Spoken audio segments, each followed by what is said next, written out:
instructor del Centro Metalmecánico Sena Distrito Capital y tengo el honor de compartir con ustedes esta tercera clase, sesión en línea o clase en vivo del curso de Introducción a Sistemas de Automatización. Hoy vamos a enfocarnos a lenguajes de programación que se utilizan en automatización, haciendo énfasis en el lenguaje Grapset. El objetivo entonces es brindar claridad acerca de los lenguajes de programación que se utilizan en el PLC, va a ser específicamente el lenguaje Grapset, y la socialización de actividades calificables para la unidad 3. La agenda propuesta consta de salud inicial. Después vamos a hablar de lenguajes de programación, socialización de las actividades calificables, sesión de preguntas y por último conclusiones. En el capítulo 3, la unidad 3, nosotros lo que observamos es el tema lenguajes de programación. Un lenguaje de programación es un lenguaje muy cercano, parecido, próximo al lenguaje que nosotros tenemos como humanos. En ese lenguaje, nosotros podemos comunicarnos con las máquinas y controlar su comportamiento, tanto físico como lógico. Hay que tener en cuenta que en el caso de equipos de cómputo, tabletas, los controladores lógicos programables o PLCs, todos estos dispositivos tienen un software con el cual nos comunicamos con ellos. Ese se llama el software de sistema. Ese software de sistema es la interfase entre el humano y, o sea, el usuario y la máquina. Y existen otros tipos de software, que es el software de aplicación, que ya son los programas donde hacen una aplicación específica para ellos, como decir esta presentación de PowerPoint o un archivo en formato PDF o un programa específico como tal. Y existen también el software de configuración o drivers, que es de acuerdo al lenguaje de programación, ve si es compatible o no. Esos son los tres. Pero para realizar todo ese software con que interactuamos, que es esa parte como de interpretación, nosotros necesitamos un lenguaje de programación. Un ejemplo básico que a veces uno utiliza es, por ejemplo, una palabra desde pequeño nos enseñaron a reconocer los objetos por los sentidos, por la vista, por el olfato, por el tacto, y se asociaba a un nombre como tal. Y cada vez que mencionamos ese objeto tenemos una imagen en la cabeza. Si nosotros hablamos de mesa, en la cabeza nos llega una imagen de mesa. Puede ser circular, con una base en el centro y unas patas que lo sostienen, o de 4 patas o de 3 patas. Ese es el concepto de mesa, algo como que es para apoyar. Pero la mesa sigue existiendo, esa es la parte física, pero la interpretación que le damos a ese nombre de mesa es lo que nosotros conocemos como el software. Si yo fuera criado en otro país, si fuera criado en Asia y me hubieran enseñado mandarín, me hubieran dicho cómo es el nombre de la mesa en mandarín, o si estuviera en Francia o en Italia o en Estados Unidos, cada uno tiene un lenguaje o cultura diferente. Ese software es la interpretación, esa es esa parte lógica que decimos. Aquí en el caso de los sistemas de automatización, pues necesitamos ese software para poder interpretar eso de las máquinas. En el caso de los PLCs, controladores lógicos programables, que es el cerebro de las máquinas para automatizar, nosotros utilizamos de acuerdo a una norma ISO IS 61131-3, expedida en el año 2013, me menciona todos los elementos y protocolos con que se debe configurar y programar esos PLCs. Generalmente se tiene que mínimo configurar en cinco formas o 5 formas de programación o lenguajes. Estos son el ladder o lenguaje de contactos o escalera, el diagrama de bloques o bloques de funciones, que es una especie de cajas con unos símbolos que se interconectan. Está el texto estructurado, es muy parecido al pseudocódigo, es como decir las operaciones. El VHL, VHL es como una especie de representación de lenguajes a través de operaciones muy parecidas de arreglos de compuertas. Y está el GRAPHS, gráfica de función de control de estados de transición. Son los lenguajes. Nosotros para este curso vamos a enfocarnos a el GRAPHS para conocer. Pero dentro de todos esos lenguajes de programación, como decía, generalmente ese lenguaje de programación, hay unos que se conocen de bajo nivel y otros de alto nivel. De bajo nivel Los primeros dispositivos que se programaban era a partir de tarjetas perforadas, donde hacían una especie de orificios y una forma de conexión de eso, se escaneaba y eso era lo que interpretaba la máquina en términos de unos o ceros. Nosotros entonces, en ese sentido, en ese aspecto, fue evolucionando y empezó a escribir el pseudocódigo. El pseudocódigo tiene una parte de como mnemónicos y alguna información numérica, y está el de alto nivel. Entonces, de alto nivel lo que hace es que empieza a presentar y a mostrar las formas de forma más sencilla o gráfica, la forma de operar, pero a veces una instrucción de alto nivel, de esos requiere muchas de ese bajo nivel. Ya en el caso de para programar estos dispositivos, la base se parte generalmente, nos le dicen el algoritmo, que es la secuencia lógica de pasos para solucionar un problema. Y eso tiene, a partir de esa forma de operar, entender esa lógica de esa operación, es una forma, y donde empiezan a tener o un diagrama como tal, diagrama de flujo o pseudocódigo, que son las instrucciones. Hay varias formas de hacerlo.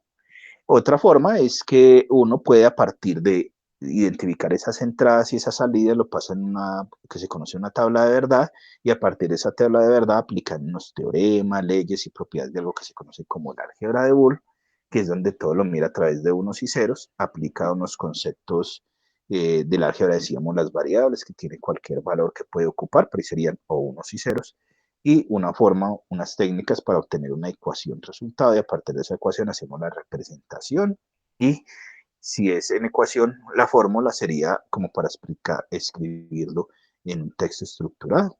Si fuera en pasarlo a contactos eléctricos, sería en el lenguaje ladder, o si fuera en bloques de funciones, la representación como tradicional sería otra forma, o una forma que se llama normalizada para hacer el graph. Esa es una forma generalmente que tiene todos estos elementos de programación. Pero siempre todos tienen un editor donde tiene unas reglas para hacer. Ya en el campo de la automatización industrial, generalmente, ¿qué es lo que se debe identificar claramente? Y lo mismo en cualquier campo para hacer un programa. Hay que identificar cuáles serían mis entradas, cuáles serían los procesos y cuáles serían las salidas.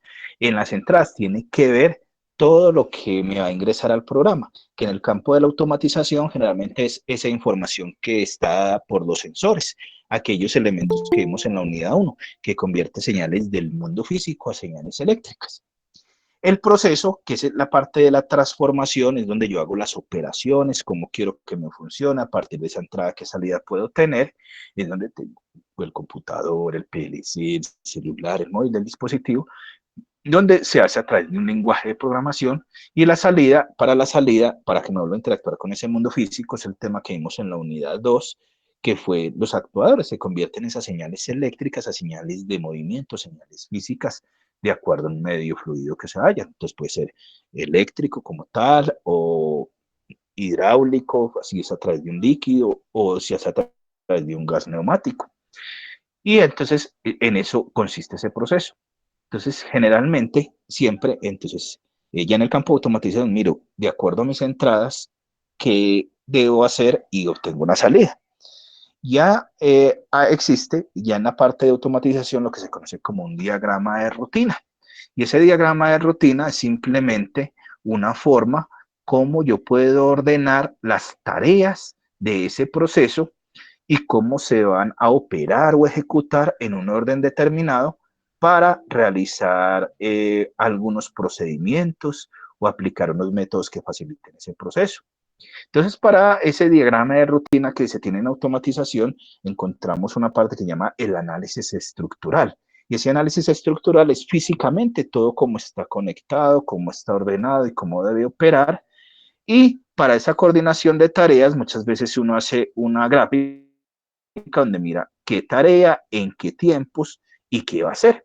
Y lo divide en pasos o secuencias. Entonces, lo primero, como todo, para funcionar necesita energía. Entonces está el proceso de alimentación, alimentar. Entonces, no solo la energía que van a funcionar los diversos sensores y actuaderos, sino también si un proceso va a tener algo, por ejemplo, si vemos aquí en esta imagen, sería como un proceso donde vamos a tener a través de una banda transportadora, identifica un objeto y lo va a llevar a esa bandeja donde va a ubicar, puede ser un frasco, un tarro, donde se puede llenar o de líquido, de gas y hacer una operación. Entonces, primero parte de eso, entonces hay un tiempo para alimentar, hay otro tiempo para llenar, entonces en el caso de ser un frasco, lo va a llenar de qué, de líquido o de gas que voy a colocar ahí.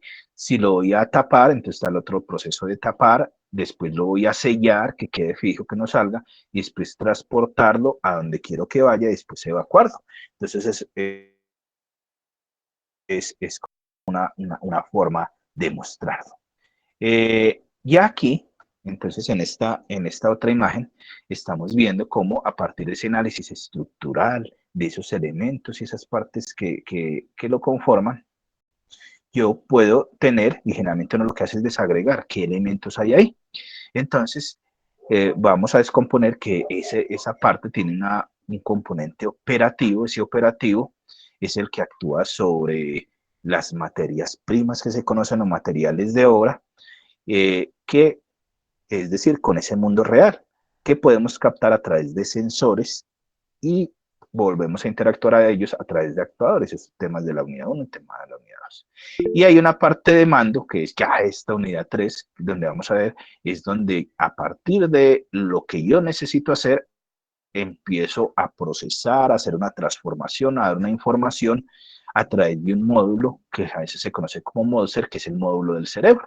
Ese cerebro sería el que tendría a través, si es en un PLC, un control lógico programable, a través del microprocesador que él tiene, se hace un sistema de control distribuido a través de ese sistema como tal, o sea, hacer un sistema microcontrolado a través de ese microcontrolador, cualquier sistema o una tarjeta electrónica como tal.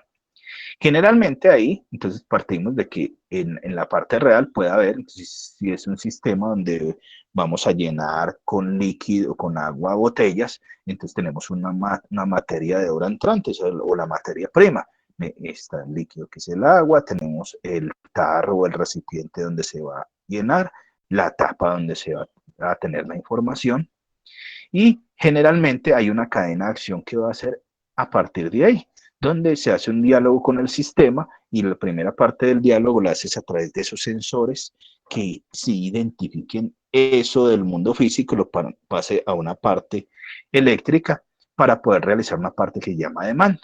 Y generalmente a partir de ese mando, de esa o forma donde yo adquiero una información, que es a través de los sensores, debo generar algo. Entonces yo digo, bueno, me detectó la botella, entonces va a una banda o lo va a llevar a una bandeja. Si ya está posicionado en la bandeja, lo va a llenar el líquido, verifico si el líquido está llenado, ya voy a tapar o a sellar ya el procedimiento y ya esos procedimientos, esas acciones, a partir de esos elementos de información que me den los sensores, es donde empiezan a actuar. Entonces a veces está el preactuador, a veces el preactuador es esa interfase que yo hago para que me funcione adecuadamente el actuador. Por ejemplo, hay PLCs que tienen sus salidas protegidas por relé, entonces manejan muy buena corriente, entonces yo le puedo conectar directamente un motor, se energiza y sale sin problema. Pero hay otros tipos de PLCs que sus salidas son transistorizadas, entonces sus salidas manejan muy baja corriente. Entonces yo si le conecto un motor y mando la orden, no me lo mueve porque pide más corriente. Y ahí es donde tengo que hacer esa interfase del preactuador para que me funcione, para elevar la corriente, es donde entra generalmente la parte de instrumentación. Lo mismo en el sensor. Mi sensor a cuánto actúa, cómo va a variar, que es esa parte. Entonces, eso es generalmente lo que pasa en un proceso como tal. Ya muchas veces, entonces, después lo que hacemos es coordinar esas tareas. Entonces, cómo al agrupar y de acuerdo a lo que yo quiero que me haga mi proceso, lo puedo articular en una especie de rutina. Entonces, este es un ejemplo de una rutina en un lenguaje que se llama Graphics, que ya vamos a ver las operaciones y las instrucciones de él.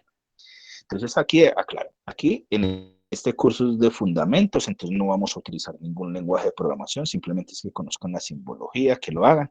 Se les invita a la opción, si quieren cacharrear más, pueden utilizar, instalar un software, cacharrearlo, hacerlo, pero el objetivo del curso es que conozcan Como en el mundo de la automatización existen elementos que son sensores que vimos en la unidad 1, están los elementos actuadores que vimos en la unidad 2, y está una parte donde yo hago la operación y que existen algo lenguajes de programación, que uno de los utilizados en automatización es este lenguaje GraphSynth. Entonces, generalmente parte, siempre todo programa, toda rutina debe tener un inicio y debe tener un final, y debe haber un procedimiento de cada uno de los elementos. Entonces, generalmente el primer paso que debe tener aquí es alimentar, es decir, que esté energizado. Y vemos que verifico entre un cuadrito, el 1 y el 2, hay una línea atravesada. Ahí me indica la presencia de un sensor, envase posicionado. ¿Cómo sé si el envase está posicionado? Puedo tener entonces los sensores que vimos en el cuadro comparativo. Uno lo puedo ver si está ubicado a través de un microswitch o final de carrera o sensor Roldana o a través de un sensor óptico, o sea, cualquier tipo de sensor que me identifique que esté posicionado ahí. Y ya verifico si está ahí, va a la etapa siguiente donde qué va a hacer. Necesito llenarlo. Y entonces tengo un sensor con donde debo detectar el nivel, si el envase está lleno. Entonces si me acuerdo, en el cuadro comparativo hay un sensor, el cuarto, que es un sensor de control de nivel, que puede ser por ultrasonido, donde puede mirar el nivel de llenado y si llegó al llenado, listo, va a la siguiente etapa. Otros pueden utilizar a partir de flotadores, pero a veces esos sensores ultrasónicos que no hacen contacto físico con los elementos me ayudan a no contaminar ese, porque entonces, ¿cómo hacemos? Entonces, si estamos llenando y que haya flotadores al interior, estaríamos contaminando y después, ¿cómo lo sacamos o cómo lo hacemos? Por eso depende de cada característica de cada proceso los tipos de sensores y actuadores que vamos a utilizar. Ya verifico si el envase está lleno. Bueno, ya voy a hacer el tapado, lo voy a tapar y ya verifico si el envase está tapado. eh, Hago el proceso de sellado, ya verifico si está sellado, lo llevo al transportar y después veo si el envase ya está posicionado en la sección y después lo evacuo. Entonces, ese es un ejemplo de una tarea operativa. Aquí en esta partecita, aquí quise colocar como valor agregado aquí para el curso, como una base para muchas operaciones y para controlar los programas son las compuertas lógicas y tablas de verdad. Entonces, muchas veces cuando se estudia en el colegio entonces uno ve en filosofía los silogismos, las proposiciones, que las tablas de verdad, que puede ser o verdadero o falso, y a partir de esas combinaciones y esas operaciones que hago, yo puedo construir la lógica de los textos. Otro campo es en el campo de las disciplinas técnicas o ingenieriles, como en el caso de la automatización industrial, la electrónica, los sistemas informáticos, donde ya necesitamos es hacer unas operaciones técnicas. Entonces, tablas de verdad, en lugar de colocar verdadero o falso, uno lo coloca a través de números. Entonces, solo en dos estados. 0 es 0 o 0 voltios y 1 es 1 lógico o 5 voltios o 10 voltios o hay voltaje. Entonces, la tabla de verdad se relaciona entre unos y ceros. Y generalmente existen esas compuertas, entonces, donde tienen un nombre. Entonces, not es la compuerta que se conoce como negación. Y hay una forma de representarla en operación. Cuando yo lo hago manualmente, coloco el nombre de la variable o letra, entonces cada letra va a tener un valor o 0 o 1, y le coloco una rayita encima, significa que está negado, o si lo hago con el computador, le coloco el apóstrofe al ladito. Hay otros tipos de software que le generan un símbolo, depende del programador, o antes o después, uno le colocan la virgulilla, el palito de la ñ, otros le colocan un símbolo especial que parece como una L invertida, ya depende pues de la operación, hay que tener en cuenta ahí, pero el más universal que se conocen son estos, con la rayita arriba o el apóstrofe al lado, como la comilla. Y entonces esa tabla de verdad viene la persona se llama Boole es la que propuso toda la álgebra de Boole con esas variables, que significa que funciona a través de una matemática binaria o el sistema de numeración binario base 2, donde los sistemas de numeración que parten tienen unos dígitos, el binario, entonces los dígitos son 0 y 1, y si va a aumentar el valor ya va a la siguiente posición, pero sigue en ceros y 1. Y entonces la tabla de verdad que hace me relaciona esas entradas y esas salidas que puedo tener. Y la representación tradicional la vemos como un triangulito con un círculo al final, donde en la base está la base del triángulo, la entrada, y las salidas serían determinadas en punta con ese círculo, como lo estamos viendo en la gráfica. Hay otra forma de representación que se llama la normalizada, que es donde ya lo vemos con un cuadrado y encontramos para el negador el 1 y la bolita al final. Siempre que identifiquemos la bolita, hay algunos textos donde muestran la bolita, esa bolita significa que está negada. Y en contactos eléctricos lo vemos como en un contacto eléctrico como este que tenemos acá, que vemos el contacto normalmente cerrado, y hay otra simbología también en contactos eléctricos que se llama generalmente la simbología ladder, que se vería como dos rayitas paralelas. Esas rayitas paralelas son las que me pueden identificar cómo va a ser. Aquí la voy a dibujar entonces acá. Entonces, este también se puede representar como dos plaquitas, así, paralelas, con la rayita atravesada. Este sería el anegado, que sería la visualización en lo que se conoce como ladder, en la parte pues de automatización que hay para los PLCs. Ladder. La segunda compuerta AND, entonces para esa compuerta AND, que equivale a una multiplicación lógica de como mínimo dos variables, pueden ser más, se pueden ampliar, y ahí que encontramos, se conoce como la multiplicación lógica. Se dejan una variable seguida de la otra, o a veces le colocan un punto o un asterisco, pero lo normal es que estén ahí seguiditos. Y encontramos las entradas, entonces donde encontramos las entradas, entonces, ojo, por el álgebra de Boole, el primer dígito, posición 0, 2 a la 0 es 1, entonces hay un 0 y un 1. El segundo dígito, 2 a la 1, es 2, es 2 0, 2 1, siempre empieza desde 0. Y como son 2, 2 a la 2 es 4, son 4 posibles combinaciones que tiene. Todo esto viene definido desde esa matemática binaria. ¿Y qué me dice? Solo me da 1 si las salidas son 1. O sea, esta operación o tabla AND me sirve para verificar, por ejemplo, contraseñas. Cuando yo voy a un cajero automático y voy a colocar mi clave por primera vez o creo mi correo electrónico, ¿el que hace? Coloque su contraseña y verifíquela. El que lo hace cuando lo verifique, si son iguales, queda guardada en lo que se conoce un registro guardado. Y ya la próxima vez que vaya, lo que hace el sistema es compara si tu clave es igual a eso. Lo mismo en el campo de automatización, no puede verificar el estado, cómo verifica si un puerto, si está activado un sensor. Ajá, autorización operacional, que lo compara con uno. Si es uno, hay una entre la entrada digital y ese sensor, entonces me da la salida. Y entonces solo está esa opción, o sea, solo me da uno cuando la salida, en este caso, es uno. De resto me daría cero. Y vemos aquí la representación, que sería la representación tradicional, que sería muy parecida a la letra D, donde en la parte, en el medio de los dos, están las entradas A y B y las salidas A, B. Y en forma normalizada vemos el cuadradito con el I como en letra pegada en el interior, y en esquema de contactos eléctricos, dos contactos en serie, uno seguido al otro. Si lo vemos en la simbología ladder, serían los dos contactos, pero uno al lado del otro, pero la diferencia en el ladder es que los encontraría es como las dos barritas como paralelas, donde tengo A y B. Este sería el equivalente en la E. La operación OR es la suma lógica booleana. Entonces se representa con un más. Y entonces para la construcción de la tabla de verdad lo mismo, la diferencia es la salida, lo que voy a tener aquí. En la salida, en este caso, la diferencia es que solo me da 0 si las entradas son 0. De resto, con cualquier combinación que esté en 1, ya sea en 1 en 0, la otra en 1, la otra en 1 en 0, las dos en 1, siempre me va a dar salida en 1.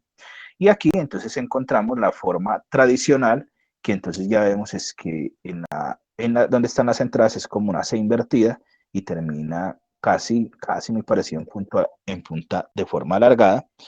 Y la forma normalizada la vemos como un rectángulo donde vemos al interior mayor o igual que 1, que uno dice, si le aplico la lógica para aprenderme esto, bueno, en el negador es 1 y el círculo la salida.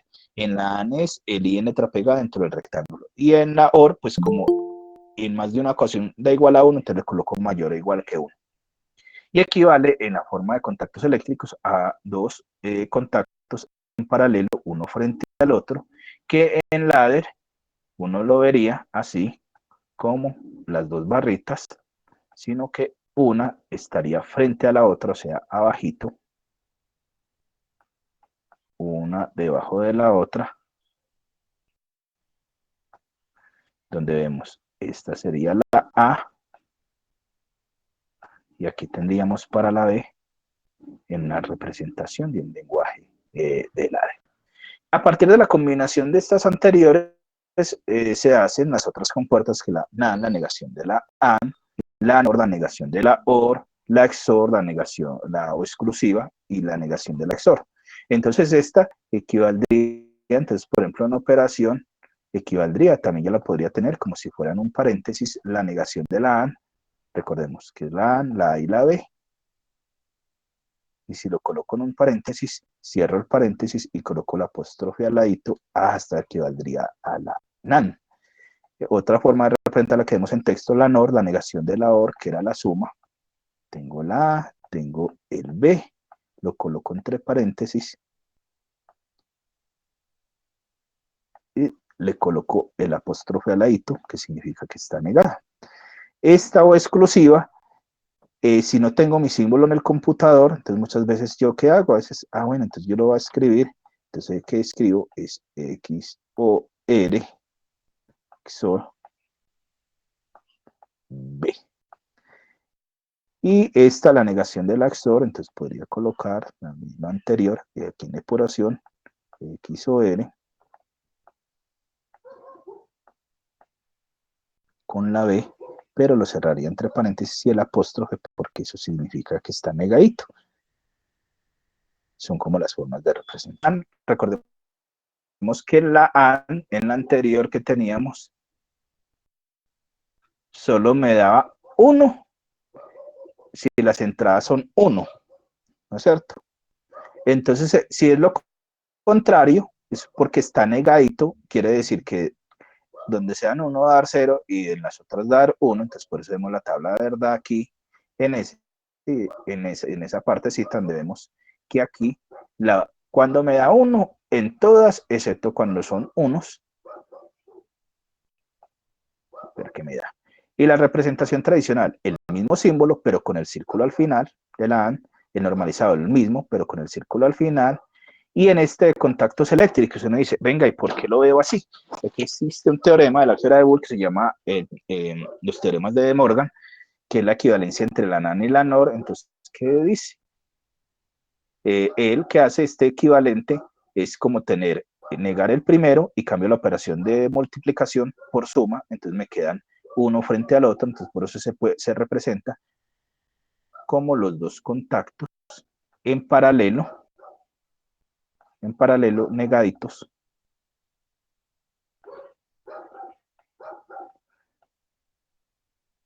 Y hago esa representación como tal de mi compuerta en lenguaje de contactos. Y aquí, ¿qué está haciendo? La gráfica, si fuera así como hicimos ahorita, del ladder.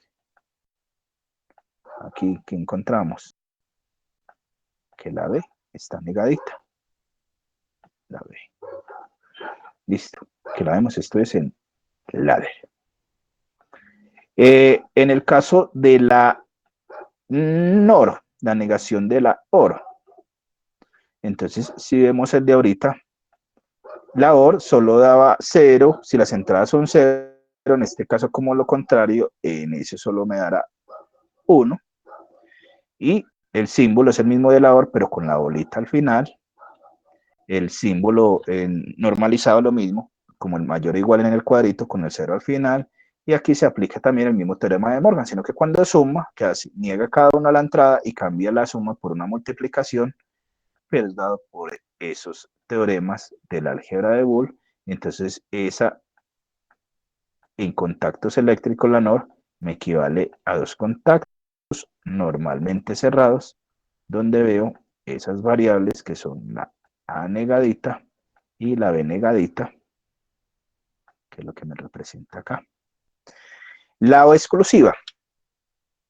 Entonces, la O exclusiva dice, por ejemplo, cuando te pone algo, o estudias o trabajas, ¿qué implica? O una de las dos. o está viendo televisión o está estudiando, que se le dicen a uno en la casa a la mamá o la hermana o el tío. Entonces significa que solo implica una de las dos. Entonces, ¿en esa qué quiere decir? Me sirve como una especie de comparador que me da uno cuando las dos entradas son diferentes. Si son iguales, me da cero. Y entonces vemos que es el mismo símbolo de la OR, pero como es exclusiva, encontramos esta línea acá, antecitas, como un espacio. Y en normalizado, le coloco solo que es igual a 1. Y en contactos eléctricos, eso viene, hay una representación, por ejemplo, en los videos que mostré al inicio de mi blog PLC, en lógica digital, cómo a partir de la tabla de verdad podemos determinar esa ecuación de donde diga, venga, si paso esta, entonces esta está en cero, entonces sería A negadita y se cumple simultáneamente con la de que vale 1 y en la segunda A está sin negar esa y B está negada, A por B negada y se suma aplicando una técnica que se llama min términos para determinar a partir de la ecuación esa variable. Entonces es la forma, por eso es que lo estamos viendo aquí representado en ese lenguaje de contactos. La negación entonces me sirve de comparación, simplemente me da 1 cuando son iguales. Si son iguales las entradas, ya sea el 0 o en 1, me va a dar 1 y en la misma XOR, pero con una salida en la bolita, en la normalizada, y aquí en contactos vemos los de arriba normalmente abiertos y los de abajo normalmente cerrados.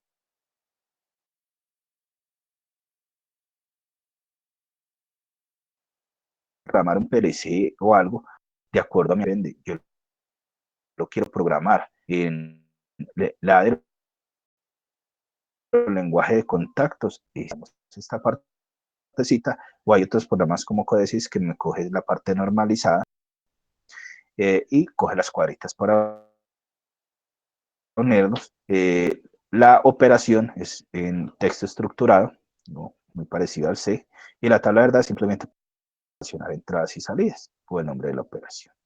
Entonces, con eso, ya aquí, entonces vamos a entrarnos al tema de acá. Ese era como un valor agregado que quería. Entonces encontramos aquí el término GraphSet, etapa de transición, consiste en un diagrama funcional normalizado. Entonces él coge a partir de la simbología normalizada y lo trata de representar en ese diagrama. Entonces, es un modelo que generalmente surgió en Francia y es muy aplicado en automatización. ¿Por qué? Porque con él podemos determinar y aislar etapas y poder entonces qué etapa o líneas de producción. Entonces tengo, por ejemplo, si la de envasados, envases grandes, pequeños y medianos. Tuve un daño en el envasado medianos y está haciendo mantenimiento en el de pequeños, pero sigue la línea de producción. Entonces, ¿qué hacen? Paro o en marcha y lo ubican, por eso es importante las etapas. Entonces, esta parte generalmente del diagrama de rutina. Entonces, vemos, aquí es muy importante identificar los comandos, las etapas y las transiciones. Entonces, aquí estamos viendo, por ejemplo, si vemos en la imagen, ya solo la etapa donde yo voy a ubicar el vaso en la posición para desplazarlo o no. Entonces vamos a encontrar siempre el símbolo inicial y aquí en esta parte, por ejemplo, aquí donde vemos este star, aquí es donde generalmente siempre va asociado los sensores, es decir, las entradas. Aquí, sensor. Aquí siempre me indica presencia de un sensor o una entrada para generar una condición. Y lo que coloco en el rectángulo, estos van a aquí a hacer, ese me equivale a lo que son los actuadores, las acciones como tal. Entonces podemos decir sellar. Entonces aquí me implica la presencia de un actuador. Actuador. Actuador que voy a representar. Entonces por esto, simbología. El repertorio de instrucciones en cualquier parte del mundo. Pero hay algo muy importante que tengan en cuenta. Lo que más vale en la programación es la lógica, lo que tengo que hacer, que lo puedo plasmar en ese diagrama de flujo, en esa tabla de verdad para hacer las operaciones. Ya, ¿qué hago? Simplemente miro ese repertorio de instrucciones porque ¿qué me hace donde tengo la aplicación del lenguaje de programación? Él me muestra errores de sintaxis de acuerdo a la simbología, más no de lógica. Por ejemplo, yo quiero determinar el área de un triángulo. Ah, para el área de un triángulo, entonces, ¿qué debo tener? ¿Qué entradas debo tener? Ah, la base y la altura. ¿Qué salida va a tener? El área. ¿Y cuál es el procedimiento que tengo que hacer? La fórmula del área del triángulo. Si no me sé la fórmula del área del triángulo y coloco que es que el área del triángulo es igual a la base por altura, ojo, el programa me va a decir, no hay ningún error de sintaxis, está bien, pero me está calculando mal el área del triángulo porque el área del triángulo es base por altura sobre 2. Entonces, así mismo es importante tener en cuenta en este. Entonces, en este lenguaje Graph encontramos unos elementos de programación, donde encontramos en primera parte, el primero que nosotros tenemos acá se llama las etapas. La etapa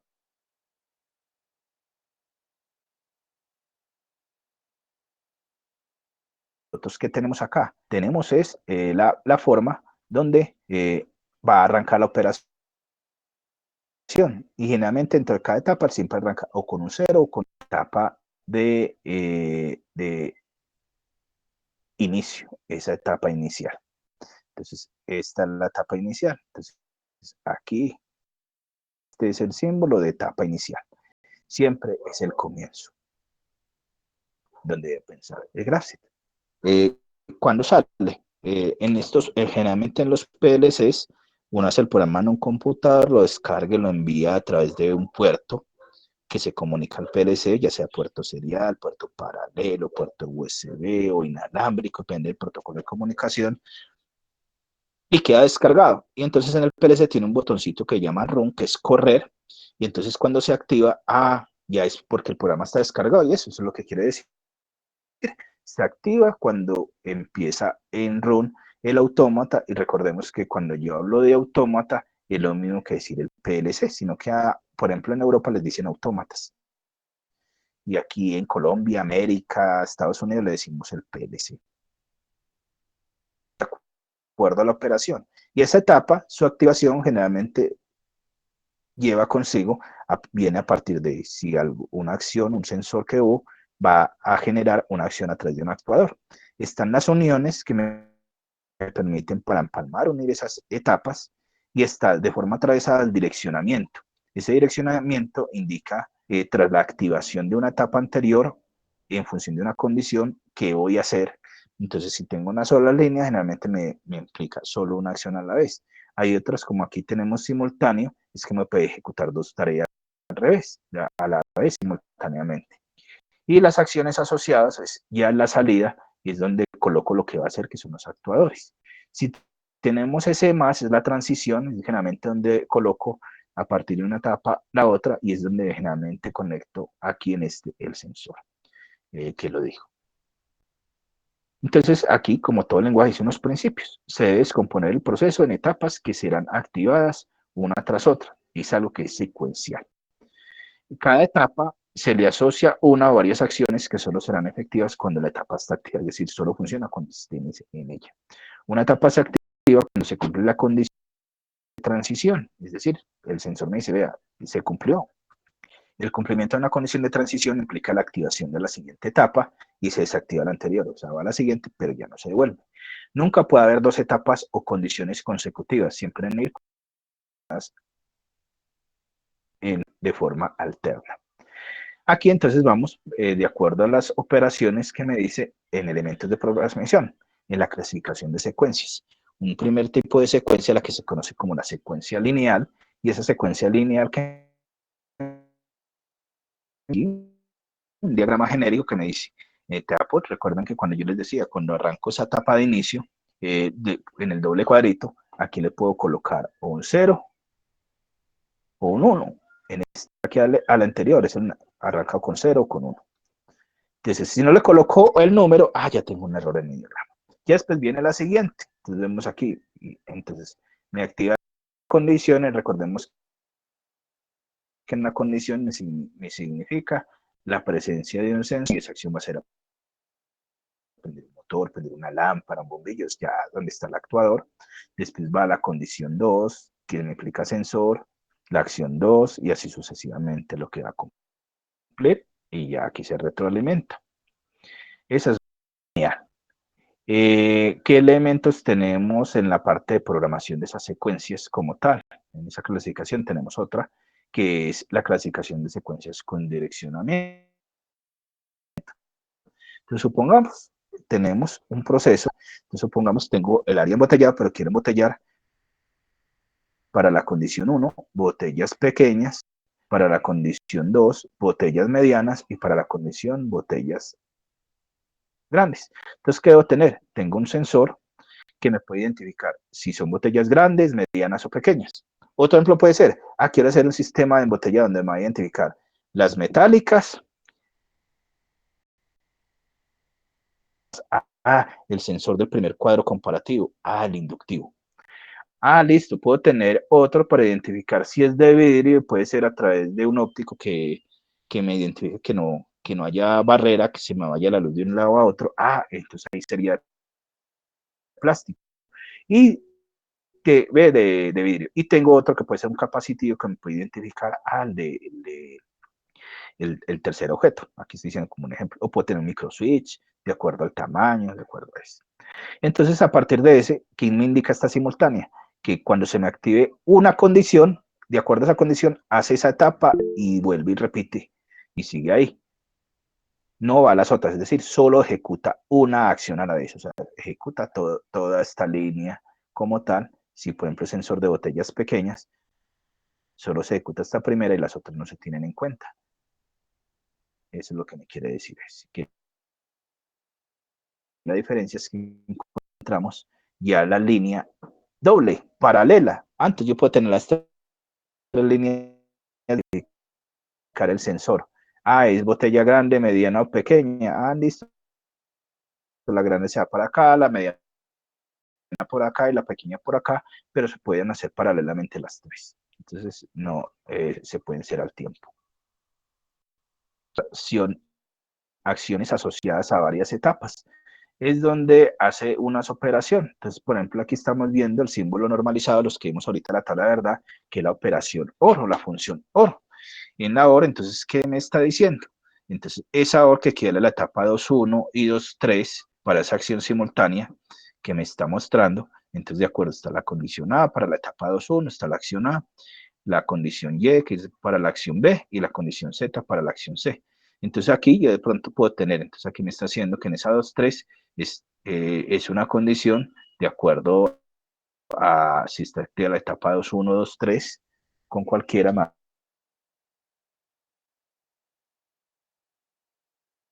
hacer alguna acción.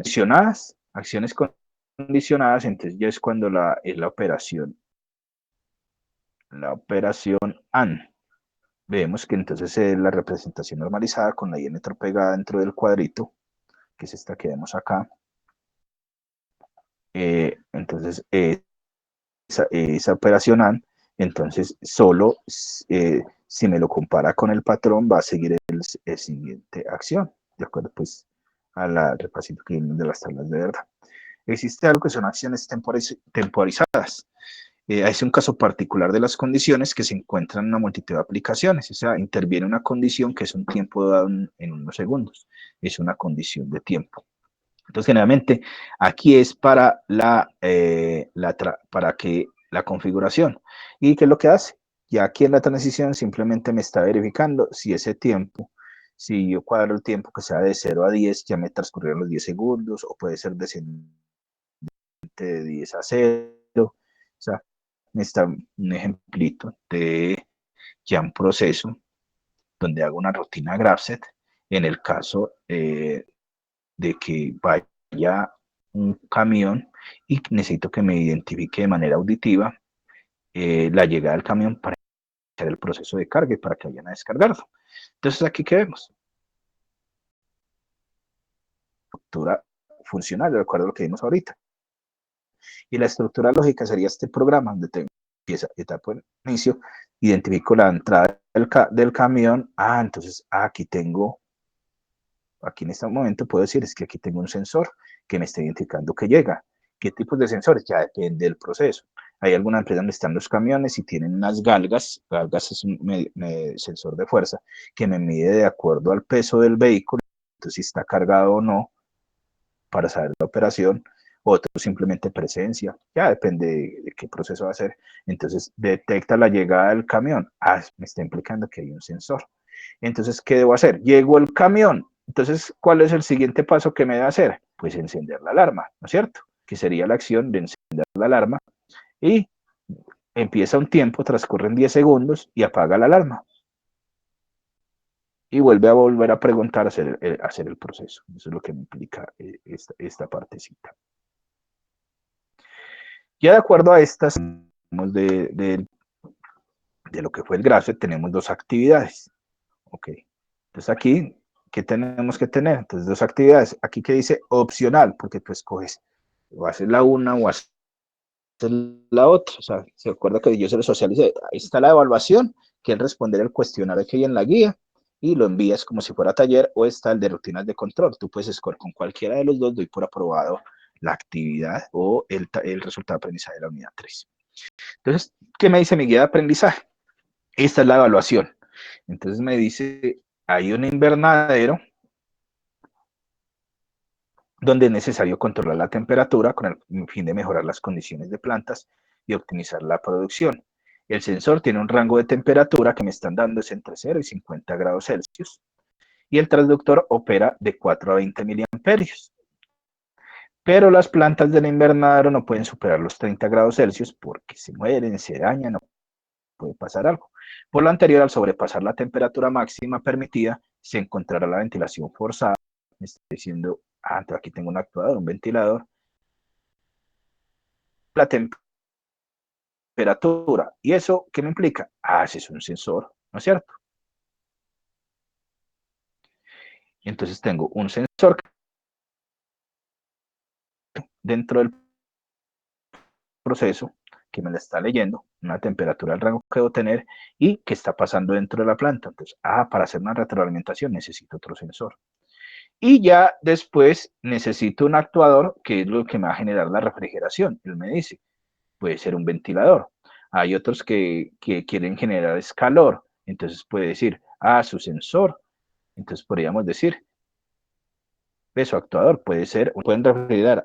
No, va a ser, depende de las plantas, los métodos de esparción, agua, ya, borrego.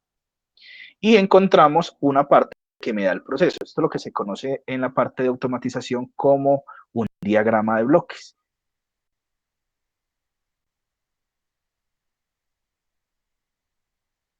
Generalmente, este es el símbolo que vemos, este simbolito que vemos acá se conoce generalmente el punto suma, donde quedas compara la entrada y la retroalimentación. Vamos, venga, es que necesito que la temperatura sea de 30 grados Celsius. Y como a partir de esa temperatura, si supera los 30 grados Celsius, entonces va a apagar, y si es menos de 30 grados, entonces va a apagarse el actuador. Entonces es lo que me quiere decir aquí. En la parte de automatización de control existen dos temas. Está el lazo abierto. El lazo abierto es que no habría retroalimentación, entonces no estaría este sensor de acá. Un ejemplo típico, la lavadora. Yo llego a la lavadora de la casa, cojo mi ropa que está sucia, la meto dentro de la lavadora, hace el lavado, saco la ropa y la extiendo. Listo. Lazo abierto. Si yo digo y yo la miro, venga, es que me salió el cuello sucio, mis ojos están haciendo las veces de retroalimentación, tengo que estregarlo, volverlo a meter a la lavadora porque salió mal. Ese sería el lazo cerrado.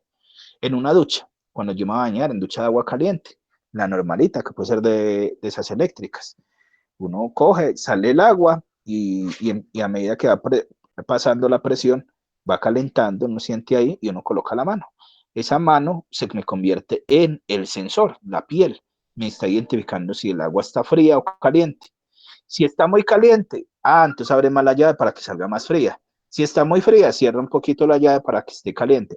Eso es como un sistema de control en lazo cerrado, que lo está haciendo con el cuerpo todos los días.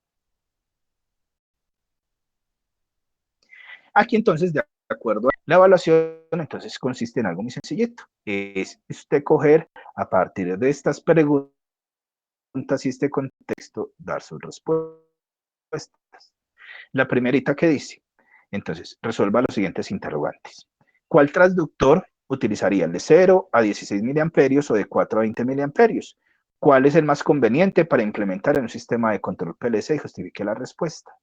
Entonces, eh, el que se utiliza en la industria es de 4 a 20 miliamperios. Es el estándar que hay, porque son los protocolos que tiene la industria. Porque uno tiene el protocolo de que si da cero exactos, porque si empieza desde cero es porque puede ser que haya una falla. Ah, ya estoy justificando mi respuesta. Listo. Respuesta, primera pregunta. La segunda, ¿cuántos miliamperios más marcará el transductor si la temperatura es de 25 grados Celsius? Ah, entonces si ya tenemos este sensor de 0 a 420 miliamperios, vemos que el rango máximo que me está marcando el sensor es 50 grados Celsius. Entonces ya puedo decir, eh, entonces, de acuerdo, si necesito 10, ¿cuánto tendré? Entonces muchas veces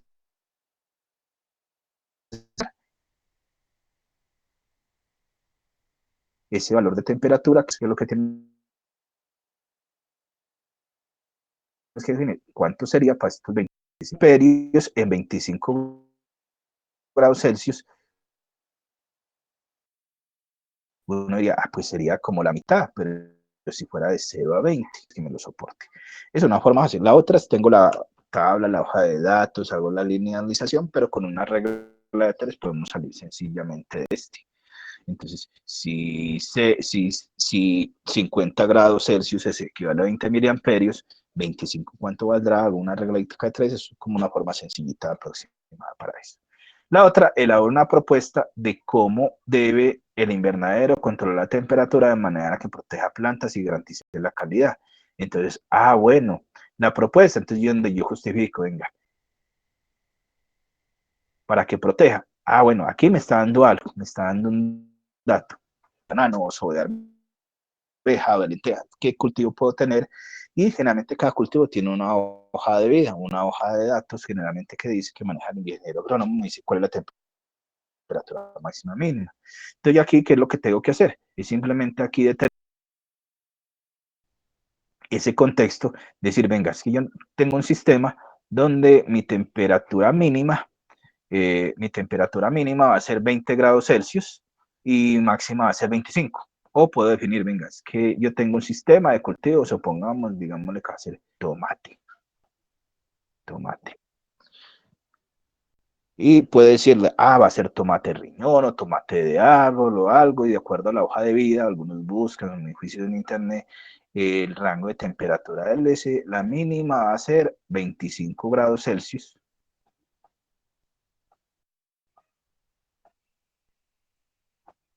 y la máxima puede ser los 30 grados Celsius. Entonces, a partir de esos dos rangos que yo tenga de temperatura, debo determinar cuál, puedo determinar qué valor voy a tener de acuerdo a eso, entre 25 grados Celsius o 30 grados Celsius que pueda tener para poder determinar qué valor voy a tomar para el. Entonces yo digo, bueno, para eso necesito un sensor. ¿Qué sensor necesitaría? Necesitaría una termocupla tipo J, tipo K, ¿qué? O necesitaría qué tipo de sensor. Hay algunos que lo hacen con un circuito integrado, que es el LM35, otro el LM335 o el LM336. La diferencia de esos sensores es que uno mide en grados Celsius, otro mide en Fahrenheit y otro en grados Kelvin. ¿Ya? Y hacen como la operación respectiva. ¿Qué sensor necesito? Lo segundo que yo necesito, bueno, cuando la temperatura mínima y si me está bajando necesito que me caliente, ¿qué actuador necesitaría? Ya definí entradas. Con una termocupla de tales características. Para la salida, un actuador. ¿Qué actuador necesito? Para que me le dé la temperatura. Una resistencia eléctrica puede ser. Listo. Como los actuadores que vimos en la clase anterior. Y para bajarle la temperatura, un ventilador. Listo. Necesito un ventilador para cuando esté 30 grados Celsius, para que me ventile, me refrigere quiere, como dice este ejemplo, realizando una propuesta para el cultivo de tomate en un rango de 25 grados Celsius a 30 grados Celsius que debe estar para que no se me dañe y sea perfecto. Entonces va a ser un sistema de control para eso. Entonces, y a partir de ese sistema de control, ¿qué va a hacer? Entonces yo puedo decir, lo puedo hacer de esta manera, o puedo colocar este otro con las simultáneas, qué acciones. Entonces voy a construir mi graph set de la actividad. Ustedes en su graph set no me deben de colocar acción, sino de una de ser. Entonces, por ejemplo, hacer este diagramita. Sensor, entonces temperatura, sensor de temperatura. Y entonces miro la opción 1, enciende ventilador, sensor de temperatura 25 grados Celsius, enciende resistencia eléctrica, calentador, actuador 1. Ya verifica 2, se elevó la temperatura, sensor de temperatura, si está a 30 grados Celsius, entonces la acción 2, prender ventilador. Actividad. Y entonces, esa es la tercera parte donde me dice, aparte de esa propuesta, realizar el graph set. Y el graph set es que tú lo puedes hacer en una hojita de papel o con el procesador de texto, pues alguna plantillita. Hay algunos que utilizan un software y lo hacen. O que quiero que tengan en cuenta que tiene graph set. Pero quiero aclarar, hay un ejemplo que dice ahí, pero ese ejemplo que encuentras ahí no es graph set, es un bloque de funciones que tiene el cuadrito. Para que sea graph set debes tener las instrucciones pues, que hay ahí. Entonces la idea es que no necesitas simularlo, es simplemente la respuesta a estas 4 preguntas, como las decimos acá, cuál sensor utilizaría y por qué, la reglita de 3, la propuesta, así como les acabo de explicar, y el diagrama GraphSet, y ya lo envías y esa es la evaluación. La segunda actividad que es también calificable, que es el taller de rutinas de control. Cuando tú ingresas en la actividad te va a mandar una plantilla de procesos de control. Yo ahí dejé como unas imágenes también de ayuda que muestra. Ustedes van a encontrar la plantilla que está desorganizada. ¿Cuál es la idea? Yo les dejé la plantilla. Entonces muchos que hacen, copian y pegan o la dejan igual y envíen el mismo. No, necesito que la organicen. Hay cuadritos de estos que están desorganizados, entonces la línea que será la retroalimentación, identificar de este proceso, porque antes había una actividad interactiva que mostraba, explicaba el proceso de fabricación de papas fritas, pero con el cambio que hubo del flash y que no da soporte, entonces esos recursos ya quedaron inutilizables. Entonces yo aquí aproveché esta plantillita y simplemente es una guía que me dice una rutina. Entonces, para un proceso de fabricación de papas fritas, vamos a tener 5 rutinas prácticamente.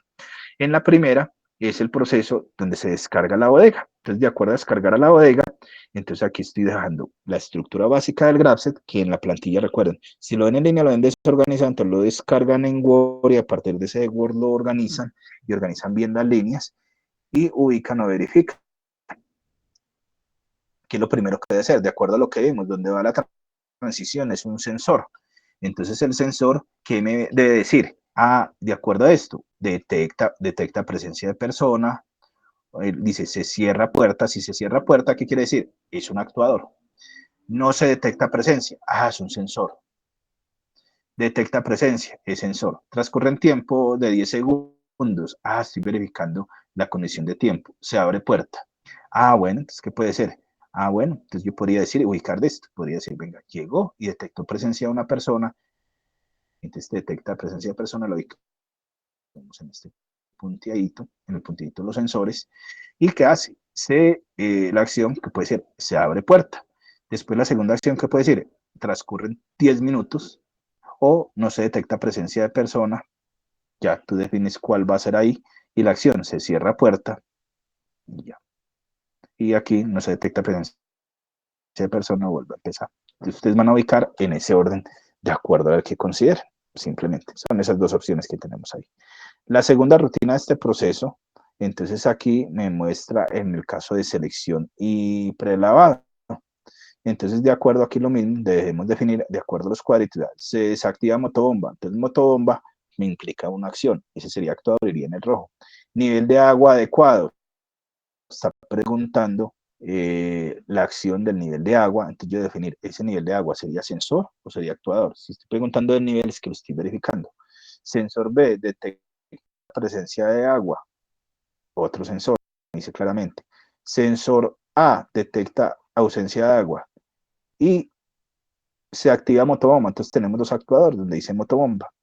Entonces sería en uno de estos dos sería el rojito el actuador y en este entonces, ¿qué puede ser? Si quiero selección y prelavado, entonces lo primero que voy a hacer, pues el sensor detecta ausencia de agua. Entonces, ¿qué debe hacer? Activa la motobomba, que sería la acción 2, y ya después, ¿qué verifica? Verifico el nivel del agua y de acuerdo a ese nivel del agua puedo desactivar la motobomba y digo detector, sensor detecta ausencia de agua y vuelve a arrancar el proceso. Entonces, serían como los procesos que hay ahí. El otro es zona de banda transportadora.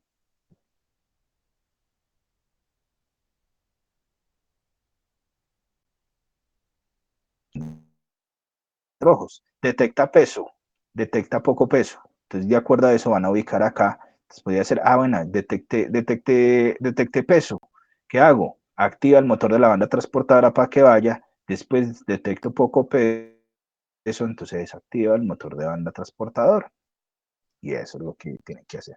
Ya vienen las últimas dos rutinitas que vienen con el otro proceso de acá, del proceso de fabricación de papas fritas, que es el proceso de pelado, la zona de pelado. Entonces aquí encontramos en esta primerita, dice ahí ausencia de papas, es un sensor, se activa máquina peladora, sería un actuador, se activa válvula, sería un actuador, se desactiva máquina, sería actuador, detecta presencia de papa en movimiento, y ese sensor, se desactiva válvula. Antes tenemos dos sensores, los sensores acá. Bueno, entonces si hay ausencia de papas, ¿qué debe hacer? Entonces, ¿qué debe hacer? Activa la válvula de agua, ¿no es cierto? Y se activa la máquina peladora, que puede ser esta primerita. Ya después lo segundo, detecta entonces presencia de papa en movimiento. Entonces, ya que hago la acción, entonces, ¿qué puedo hacer? Desactivo válvula de agua y se desactiva máquina peladora. Ya, eso es lo que va a colocar. En la última, se desactiva máquina de corte, entonces implica acción. Ausencia de papas, implica sensor. Detecta presencia de papa en movimiento, sensor. Se activa máquina de corte, actuador. Entonces lo mismo, lo primero, hay ausencia de papas, sería el primer sensor. Entonces, ¿qué hago? Activo máquina de corte, la primera acción. Después, detecta presencia de papa en movimiento. ¿Qué hago? Desactivo máquina en corte. Y ya. De acuerdo a esto, entonces, agotando nuestro orden del día, vamos a sesión de preguntas. Quisiera saber si alguien tiene alguna pregunta. No, si en el chat creo que todavía no han escrito.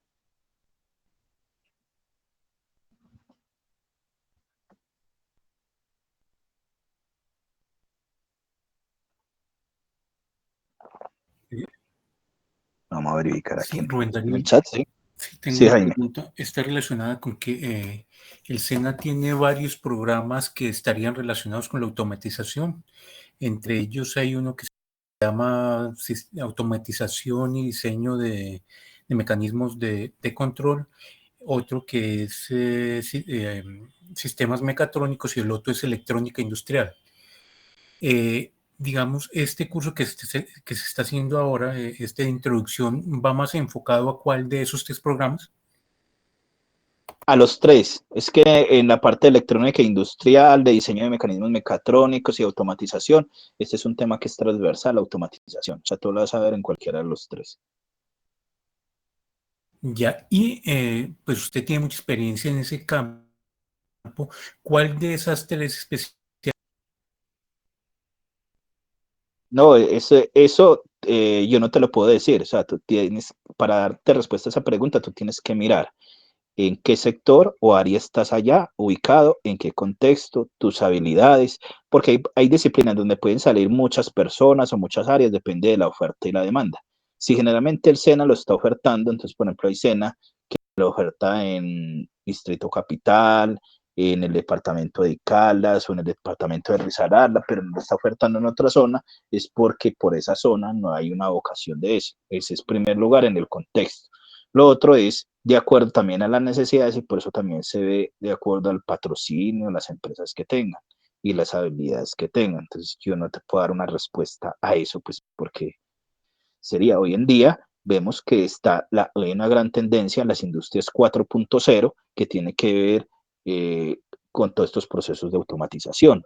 Y entonces sería un campo de acción. El otro, que vemos el Internet de las cosas. Entonces tú puedes coger muchos conceptos y es simplemente llevar los procesos de automatización para hacer procesos de automatizar una vivienda, sensores y actuadores, un edificio inteligente, sensores y actuadores. Ya depende del campo donde ya te vayas a desempeñar y las posibilidades. No sé si con eso hay respuesta a tu pregunta, Jaime. Sí, y me abre el campo a otra que es hasta qué punto la electrónica industrial, porque usted mencionó un tema muy interesante, el de Internet de las Cosas, que uno lo ve por lo general como, digamos, por ser de las cosas pequeñas, supuestamente, aunque no necesariamente, hasta donde el programa de electrónica industrial permite de todas maneras irse también a cosas que no sean tan grandes, o sea, no trabajar en una empresa grandísima, sino llevarlo a cosas pequeñas que de pronto se pudiesen aprovechar creando una empresa pequeña de automatización. ¿Eso es posible o No, está uno muy alejado de la realidad? unas bases. Ya la experticia, la aplicación, los desarrollos, ya depende de ti, el contexto y el entorno en que te vayas a desenvolver.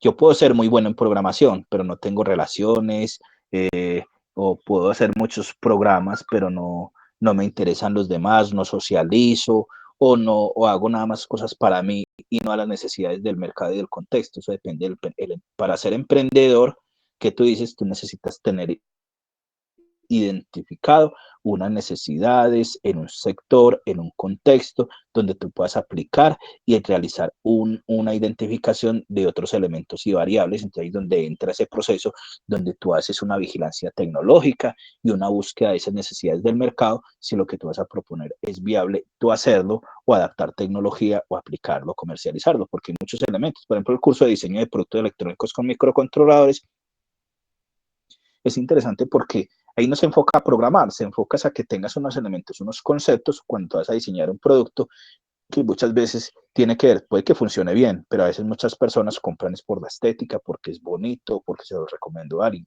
¿Qué elementos hay que tener en cuenta? Entonces, como te digo, eso ya depende de las personas y lo variable. O sea, uno se forma. Cuando uno se forma, ya depende de ti ese contexto, ese ambiente, esas habilidades.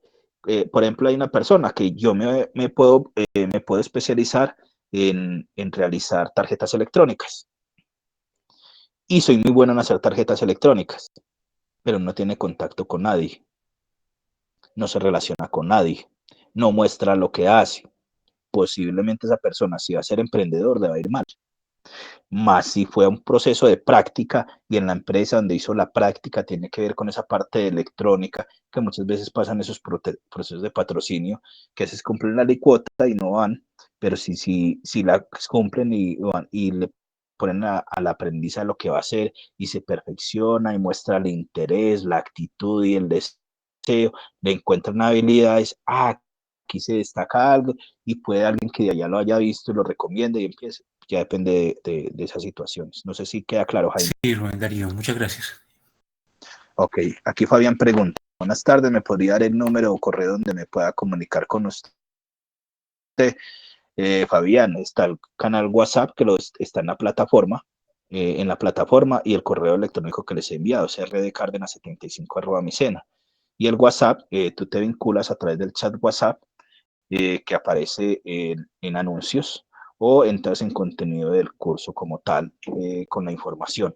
Si entras también ahí donde ves la información del programa, también ves la información del instructor, ahí también aparece mi número de teléfono. 316-444-1755. No sé si con esto doy respuesta a tu pregunta, Fabián. Sí, así es. Muchas gracias por eso.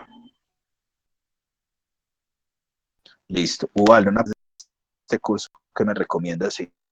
En la sesión 4 generalmente yo doy una recomendación, encontramos pues una línea que hay que ver es que hay en oferta. Entonces tú puedes seguir, si no has visto PLC 1, entonces recomienda ver controles lógicos, los programadores PLC1 si están en oferta. Servicios de automatización si está ofertado, sería como la parte 2 de este. Si ya viste las bases de PLC1, entró uno nuevo que se llama caracterización y uso de los PLCs, ese está como oferta general, es muy nuevo, te da unas generalidades del mundo de la automatización, de lo que hay, y está los PLC en los sistemas SCADA, que es como el último dentro de esta línea. Está diseño, no, esta es el de máquinas eléctricas rotativas, un principio con construir motor eléctrico, algo que hay de esta área, y está también electrónica digital secuencial, que si tú quieres ver cómo funciona y cómo construir electrónicamente un contador, un temporizador, una máquina de estado, o el diseño de productos electrónicos con microcontroladores, pues dentro de esta área. No sé si ya le doy respuesta o algo a esa pregunta. Listo, aquí escribo, muchas gracias. Listo. ¿Alguien más tiene alguna otra pregunta?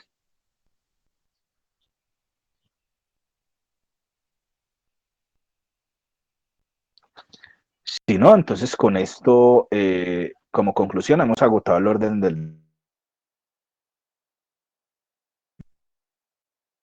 Las preguntas que se enfocaron aquí, pues no fueron enfocadas al tema de hoy. Me imagino entonces que quedó suficientemente claro.